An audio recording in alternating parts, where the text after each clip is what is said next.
But maybe you came for bad news today, and you won't be left disappointed. Here's a bone, pooches.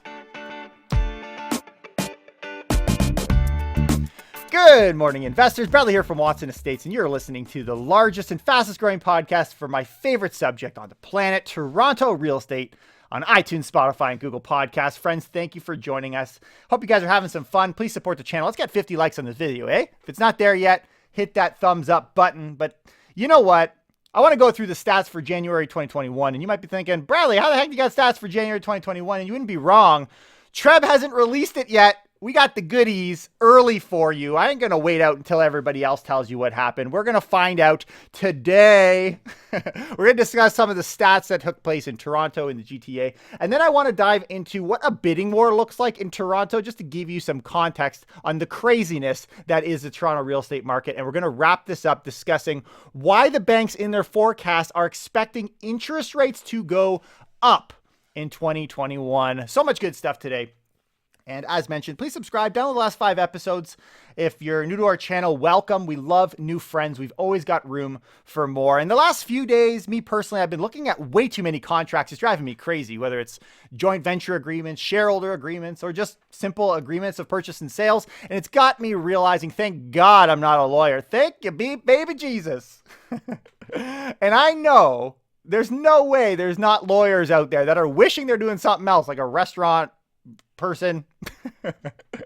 I guess they'd call you like a sous chef or something, huh? Anyways, we like to have some fun. I hope you guys are excited to learn some cool stuff. As an investor and a broker myself, I want to know, and I think, you know what? Why not share it with my friends across this great city? Okay. So what were the stats for January 2021? I want to start this off talking about a Financial Post article called Canadian Home Prices Expected to Keep Rising This Year, Outpacing Inflation. So if we're going to analyze where we came from, let's talk about where we're headed. Canadian home prices will continue their upward march this year, outpacing inflation after hitting record highs in 2020, according to a Reuters poll of property market analysts who said the risk of the COVID-19 resurgence derailing activity was low. What I like about this article is going to give us some context into where we're going in the show as well. But the poll was from January 12th to 29th. It had 15 property market analysts showing house prices would rise 5% on average this year nationally. That was the highest prediction since Reuters began polling for 2021 in February 2029. So things are looking up compared to what we've seen over the last year. Quote, the main restraining factors will be a lack of supply, waning pandemic-induced market churn, a modest creep up in interest rates, we'll head there, and an erosion of affordability, which we will also head there. Call it a 2022 soft landing. They say the Bank of Canada, they're predicting to keep its interest rates unchanged at near zero. This is what Bank of Canada said until 2024. That was a promise. We love promises around here. But and we'll talk about how that's going to look in a minute. But home prices in Toronto specifically are set to rise, they expect, by 5.3%. Now that's overall. Obviously, certain aspects of our market are going to outperform. We're going to talk in a minute about which ones seem to be doing that. But, quote, fading income support, expiring mortgage deferrals, and rising interest rates would strongly suggest that the housing market will downshift over the course of 2021. That was a senior economist at Moody's Analytics that said that, and quote, they say housing is at risk, but not from COVID-19. As it relates to affordability, that they say remains a big concern. We'll talk about that shortly. But when asked to assess house prices on a scale of 1 to 10, where 1 is cheap, 10 is expensive, what did the respondents say? Well, nationally, Toronto and Vancouver, nationally, they said 7. Toronto, they said 8. Vancouver, they said 9. Not all that affordable. All right. So here we go. Let's get into some of the stats, shall we? And just to kind of warm this up too, Scott Ingram posted Treb stats would normally come out today. This was posted yesterday. And I was kind of hoping it would be out here today as we were shooting this too. So I also am disappointed, but doesn't mean I don't know what happened. But they're being held until Monday market year in review presentation. So Treb has made the decision they're going to wait till next week. In the meantime, here are some unofficial numbers. Holy guacamole. Just share the numbers, dude. Why are they holding out on us over there? Okay, so I'm going to share the market stats. I'm like a advocado of Treb. Guacamole, avocado, get it? Funny, not funny. That's stupid. I don't understand why Treb would hold out on us, though, delaying a whole extra week. It's kind of cheap, no? Kind of a cheap business, like a lawyer from IKEA. They're very affordable, but you have to build your own case. All right, let's get into it. Shut up and move on. All right, 416 sales. When we look at the 416, here's some highlights that Ingram shared with us, are way up. 416 sales are way up 64% year over year. And let's put it this way. January 2020 was not a quiet time. It's pretty hot. 416 condos, though, carry the heaviest part of that sales activity. They are way up 79%. 79%. That's crazy year over year. And it's not like, again, condos were not quiet in January 2020. Let's dive a little bit into the numbers, shall we? We'll look at the GTA overall, some of the things that jump out. An increased average price of 16%. We see an increase of 50% change in sales. All of these, by the way, are coming from Realosophy, these numbers. And the months of inventory in the GTA is 1.1. That is so low. Man, all of these numbers are going to just boggle your brain. If you didn't know where we were headed, if you hadn't been listening to our podcast for the last couple of months, you'd think these were bananas. Greater Toronto Area homes are up 50% in January, a sales record for the month. Listen to this. To put the record of homes in the GTA in January into context, the most recent high for the month was in 2017, the peak quarter of the GTA's last bubble. A lot of us know what happened in 2017. That month saw 5,154 homes sell, which puts January 2021 34% above that level. Man, so not only are we way outperforming last year, but it's a new level, man. I feel like a broken record. I really do, sharing these stats. But let's get into submarkets. Let's get out of the GTA. We'll get to Toronto, but let's go outside a little bit, huh? Durham. What is Durham doing? Well, they're up. They are the leaders. Winners. Woo! Yeah. Change in price is up 34%. And increase in sales is up a modest 13%. But their months of inventory is at 0.7. Crazy. York region, not too far behind. Change in price up 28%. Change in sales up 56%. Months of inventory 1.2. Ridiculous. Peel region up 22%. Almost a 50% increase in sales. 0.7 months of inventory. And to give some context of what that means, it means for every house that gets listed, they're going to sell on average 0.7 per month. So like less than a month you're selling. It's crazy. Halton region up 25%, change in price, change in sales up 32%, months of inventory 0.9. What about little old Toronto? Do we suck? The numbers on the surface would sound like they do. Listen to this. Change in price in Toronto, negative 1%. Change in sales, though, up 66%, which we talked about. Months of inventory, 1.3%. Listen to this. Let's see if we actually suck or what's going on in Toronto. The big surge in sales in Toronto January was largely driven by an increase in condo sales, which were up 82% over last year, an increase of 36% for houses. So condos led the pack. So are condos dead? Not anymore. Listen to some of these things that I'm pulling, and I think we're pretty clear. We're in the clear here on condos. Listen to the steady dropping of old listings being absorbed or delisted. Listen to this. So there was a point where we had these old listings, right? And they seem to be dwindling. In fact, when we go back from December, these are weekly, by the way, the last week of December was up 71% of the listings were old listings. Now that number has been steady trending down. And in February, this first week of February, it is just under 39%.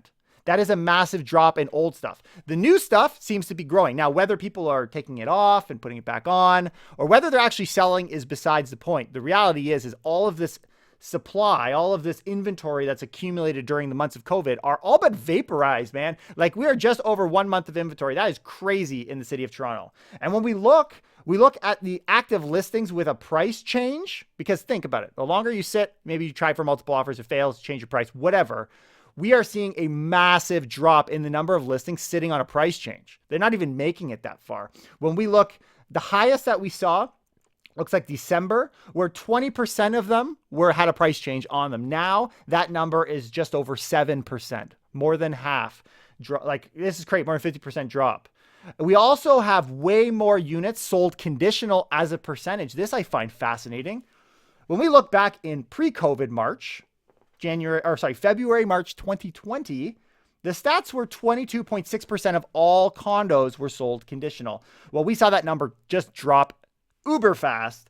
But recently, the slingshot went at the same speed up as it did down. And we went all the way down to, where we got here? I don't know. Call it recently. In fact, if we were in January, we're at 7.5. And we're all the way back up to just under 20%. So pretty much back to the levels pre-COVID for condos as a percentage of those sold. Again, all that to say, they're getting absolutely absorbed. So to be clear, this is the fastest resurrection we've seen since 30 AD. I've made it pretty damn clear that condos were on a tear. I mean, it's been my opinion. I mean, I know you're not supposed to take it as advice, just like you shouldn't take a lawyer's advice via email, because that would be illegal. All right. Moving on. Blog TO, just to wrap up this whole condo thing. I thought this was interesting. Toronto had fewer new condo sales than the rest of the GTA for the first time ever. Just a bit of a highlight for the pre-construction side. What's going on over there? According to the condominium market search came out of Urban Nation, there were actually fewer new condo transactions in the notoriously condo-happy city center of Toronto with respect to the suburbs. So suburbs are outperforming. The other thing I found interesting about this was the square footage, the size, probably a cleaner way of saying it, of condos being created and developed in the city of Toronto is actually up. Very interesting. The square foot has increased from 676 square feet in 2019 to 706 square feet in 2020. Now, that's not the same story in the suburbs, which have dropped from 735 down to 690. So maybe this trend of making super small condos in our city is changing direction. At least that's what 2020 would have us believe. All right. There you go. Those are some of the stats that we saw from January. Show us what you got, Trev. Maybe there's some more in there, but I think that's a pretty damn good analysis of what our last month looked like. But I want to talk now about what does a Toronto bidding war look like these days. I saw an article from the Globe and Mail called Fierce Bidding for Midtown Toronto Homes, and I thought it was really good because as we're going through some of the details of this article, I can pull out some of the challenges that people are facing. Here's how the story begins. On the residential streets near John Wanless Junior Public School in Midtown Toronto, century-old houses are fetching astronomical prices as buyers bid on one property after another. Here's the first quote they say. I see the same buyers going from house to house. Very interesting point. We have the same people moving from property to property. Number two, talking about his clients lost out on 2 properties on the same day, which means we have no time to think. The speed listings are selling is absolutely bonkers right now. It's so crazy. Imagine if we treated court the same way. You know what the lawyers would have to bring for a quick trial? A briefcase. Another point from this article, one pool of buyers has a laser focus on the popular Wanless school. So these guys are being particularly picky because they like this school, and it's making it even harder. So in this market, it is extremely difficult to be picky. Another thing we're seeing that I think speaks to the amount of frustration buyers are having is, quote, my clients just lost by a hair. Man, would that suck. 10 multiple offers and we just lost. The other thing that I see is an access to deals matter. This individual, this realtor, says it's important for agents to keep their ear to the ground in such neighborhoods so they can jump on a property on day one. If you maybe own a low rise in the city, you're probably used to door knockers. You're probably used to people coming around trying to get the inside scoop on what's going on with that property. And people who are hyper-focused on a certain market, this access to deals can be a somewhat benefit, but I don't think it's going to change the cards all that much, in my opinion. You'll hear why in a minute. The other thing we're seeing is low inventory and low options. Quote, it's way worse now than I've ever seen. There's only 7 listings in all of Leaside, talking to the tightness of the market and the supply. And this is a very common story across the GTA. This is not just a Toronto parable here. Well, maybe that's not a parable. Forget that word. But a common story. Number 7 is, this I think is very fascinating. This concept of people are defeating themselves. It's self-defeating inventory. Maybe there's a better terminology for it, but that's kind of how I describe it. Listen to this. He knows some homeowners who would like to sell, but they want to find a new property first. And maybe you're in that situation. I think that's very common. Speaking to some of my clients is, I got to know where I'm going. I know I can sell. We're talking 1 month of inventory. So I'm not moving, though there's risks associated with that, which we saw in 2017, and people are going to get caught somewhere along the lines, almost for sure. But that is a very common process of thinking right now, which is also limiting our inventory. There's also this massive confusion of COVID. Listen to this. Others are confused about what rules apply to real estate during the current lockdown aimed at halting the spread of COVID-19 in the GTA. These are all things that this article reports through talking about stories, which we didn't get into the specific story, but I wanted to pull out some of the golden nuggets, I think, in there, but I also want to add a few of my own. Here's my experience with everything going on, all the chaos. I find that sellers don't want to sell off market because MLS is offering a higher price. It's offering multiple offers and great competition. I'm talking to someone right now who wants to list a property. We have hundreds of investors on our investor list. Small plug. Find that down in the link below if you want to get our investor list. And so as I lobby out the idea of, hey, this is potentially a good property to market off MLS. But the reality is, if you want the highest price possible, MLS is the way to go. And how I think that applies to a lot of realtors is, again, realtors are notorious for saying, hey, I got pocket buyers. By the way, I got pocket buyers. We all do. But in an environment like this, it really calls into question whether a pocket buyer really means anything, because MLS is your golden ticket. Another thing I'm noticing is local agents are contacting people who have viewed prior properties. In fact, I've pulled this maneuver too because it works. You book an appointment at one of your competition's listings, knowing they're gone in 2 days when you're taking your offers in 5. And you go and you take a look at the business cards and you see who's gone through the property, and you pick up your phone, you do your job, and you make a couple of phone calls, which is why you're seeing a steady movement of buyers from property to property.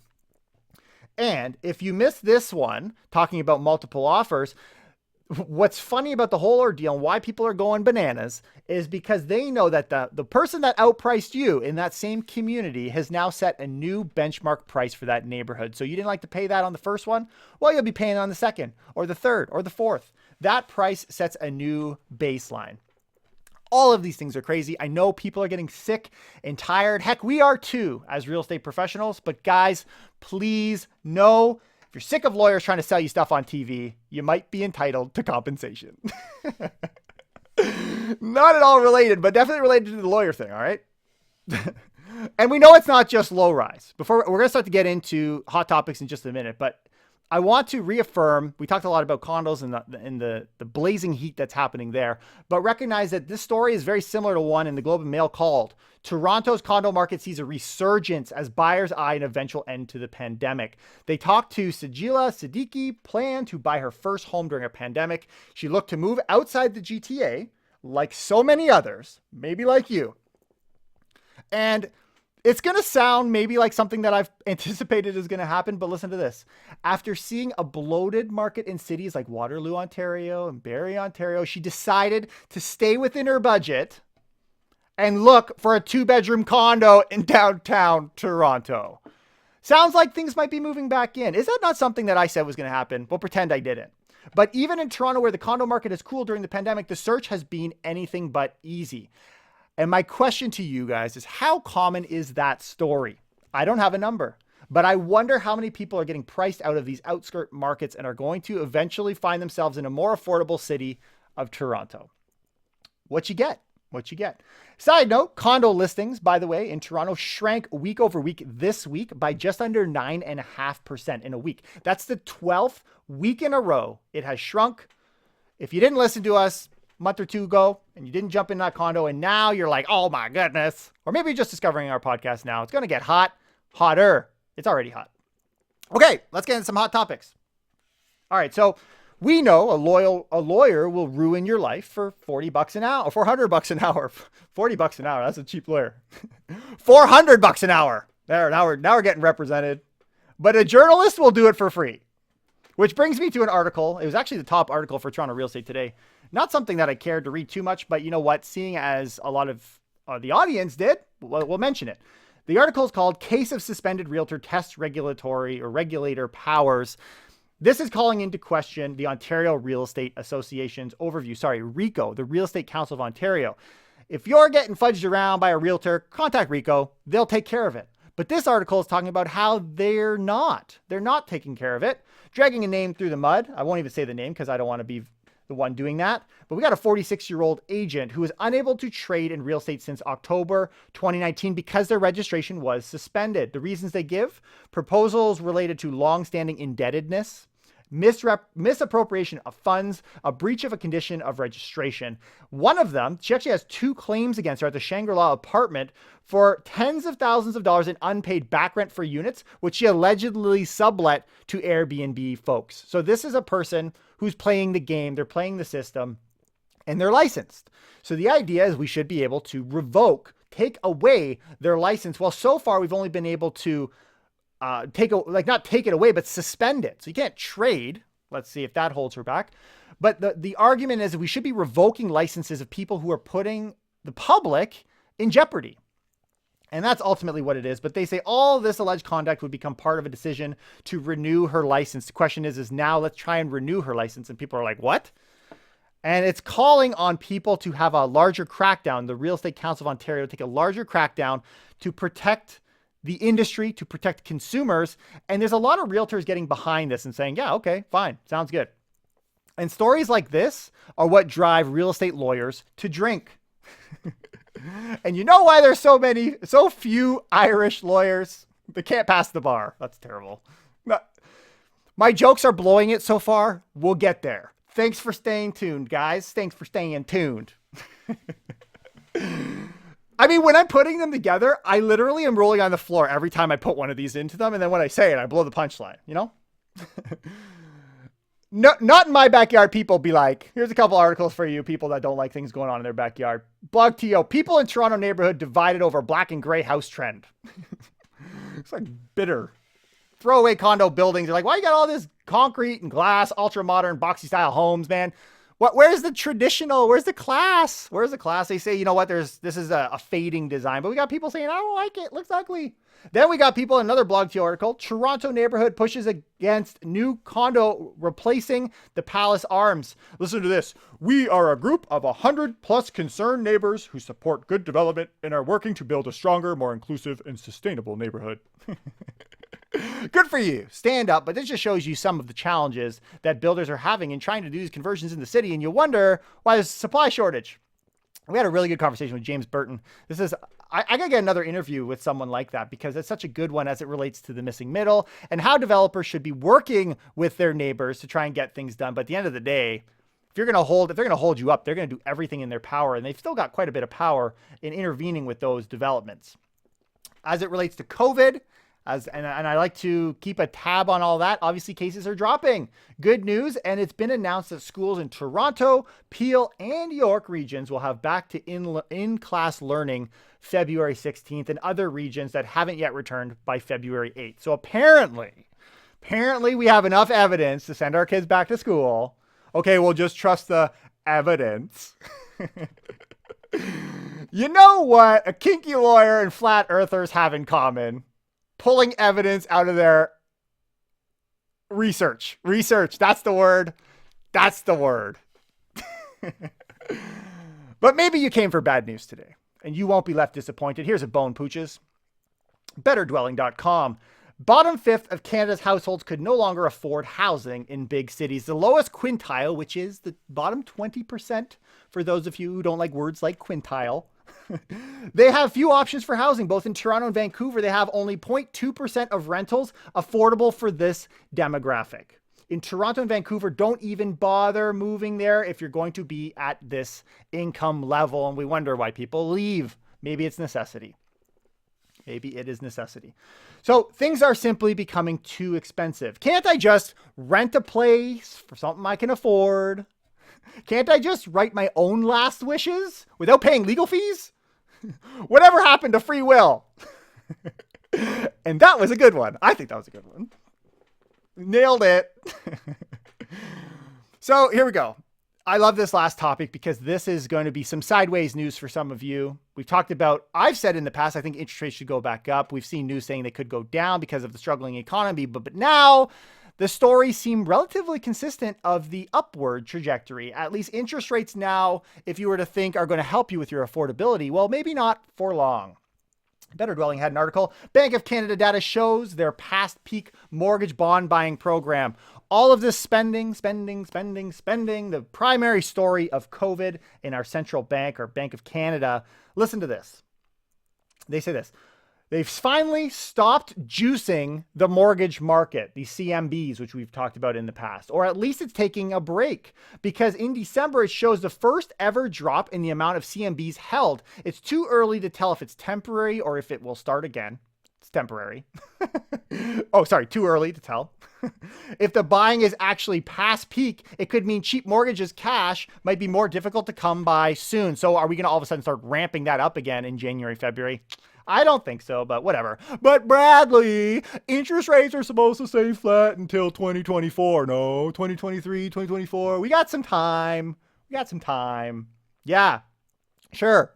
And we'll all be vaccinated by September. So let's listen to what I think is the real news. Not so much the promises. We all love promises, promises following evidence.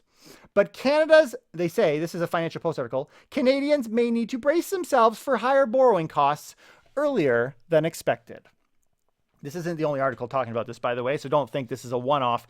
That's the message from economists at Canada's largest banks after a report Friday showed gross domestic product grew more quickly than anticipated by the end of 2020, even amid a new wave of lockdowns. The numbers are calling into question whether a first quarter contraction will materialize at all, and leading analysts to suggest growth in 2021 could be stronger than earlier believed. Oh, so we were right? Told you so. Were we not confident? Have some confidence. Have some faith, folks. But unfortunately, our country is doing good. We're 2-3 years ahead of expectation. They also threatened to put pressure on the Bank of Canada to reconsider how quickly it expects to withdraw stimulus. The bank's putting this pressure. Stronger growth could lead to an economy running at full capacity earlier than the 2-year timeline, which may prompt policymakers to bring rate hike expectations forward. I guess things do change. I think, personally, interest rate increases are needed, and maybe that comes from my confidence in our market. Yes, there's been a few things along the way, talking about Canadian dollar, talking about oil. There's a few things where it's like, oh, maybe we're going to have some challenges here. But I do tend to agree that increasing interest rates is what needs to happen. We can't be going down for life. There's a general trend we were facing in a downward direction, even pre-COVID, and this drops have just been absolutely crazy, at least as it relates to the real estate market. The better economic outlook could prompt Governor Tiff McClam to indicate as early as April 2021, a quicker liftoff in rates. Okay, what are we in? February, March, April. A couple months from now, this will become bigger news, but you hear it here first because we like to have fun. We like to make predictions, even though they generally, actually, they've been pretty good lately. But a prediction's like a butt. We've talked about that in past episodes. We won't go there today. Another concern for McClem could be plans by Justin Trudeau's government to move ahead with additional stimulus, according to economists at CIBC. So the stimulus can become the problem. Quote, add enough demand for 2021 and the economy might be closing in on full employment, with additional government spending being offset by an earlier need to hike interest rates to contain inflation. Oh, so we're going to have inflation. Oh, and God forbid we get full employment. We'll have every Canadian working 2 jobs, for goodness sake, right? You can be a priest and a lawyer, a father-in-law. But we do see Finance Minister Chrystia Freeland says she plans to spend another $70 billion to $100 billion over the next 3 years to help the recovery. Are we doing good? Can we scale that back a little bit? As a conservative citizen, I say conservative, but I mean a concerned conservative citizen. Man, all we're asking for is the feds to get their affairs in order. And here they are out there asking if we want them alphabetical or by age. But I'm going to just close here because I can get myself into some hot water. So before I get the full force of the Canadian government, actually, make sure you hit the like button because we're going to wrap up right here. Hit the like, subscribe, do what you got to do. But In order to protect myself from the full force of the Canadian government stomping down on me, my lawyer has advised me to do what he does for the camera and smile. Fees.